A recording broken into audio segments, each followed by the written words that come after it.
Saksi ahli sebut Baradae tak bisa dipidana. Dia jalankan perintah jabatan dan berkonflik pidana.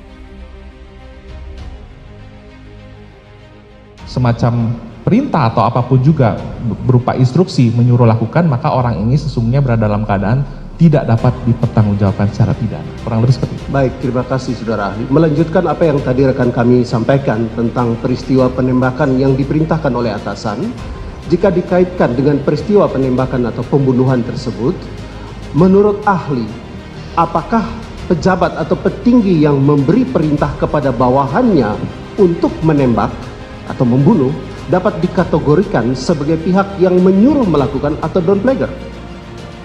Ya, kalau kita lihat dari kapasitas penyertaan tadi, beberapa bentuk ya dari penyertaan tadi, maka yang paling relevan adalah menyuruh lakukan, karena menyuruh itu berarti kan bisa berupa perintah atau instruksi yang dilaksanakan oleh orang yang sesungguhnya tidak bisa dimintakan pertanggungjawaban.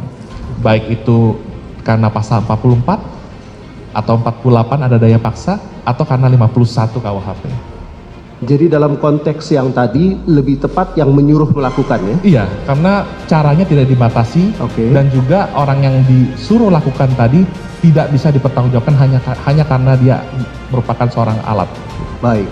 Bagaimana rumusan perintah jabatan sebagai alasan pembenar dalam KUHP yang baru saja disahkan? Meski KUHP nasional tersebut baru akan berlaku 3 tahun kemudian. Tolong jelaskan saudara ahli. Baik, sebelum menjawab pertanyaan dari penasihat hukum, rumus dari pasal 51 itu mengatakan tidak dipidana. Orang yang disuruh melakukan itu adalah orang yang on to rekening Spatbar, orang yang tidak bisa dimintakan pertanggungjawaban pidana. Dia hanya semata-mata berkedudukan sebagai instrumen atau alat dari pelaku intelektual, dan orang yang disuruh melakukan itu tidak bisa dipidana. Sedangkan yang dipidana adalah orang yang menyuruh melakukan. Berbeda dengan itu, dalam aid locking kedua-duanya bisa dihukum, kedua-duanya bisa dipidana, baik orang yang menggerakkan maupun yang digerakkan. Disitulah perbedaan prinsipil antara downplaggen dengan aid locking. Baik, terima kasih ahli. Artinya apa? Artinya ada bagian keterangan Richard di persidangan yang juga terbantahkan dengan CCTV ini.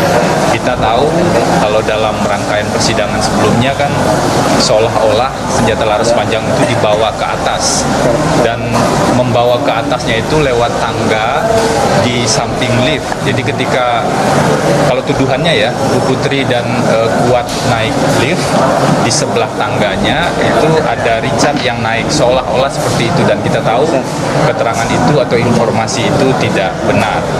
Jadi apa yang muncul di CCTV ini mengkonfirmasi banyak hal dan membuat persoalan ini menjadi lebih jernih.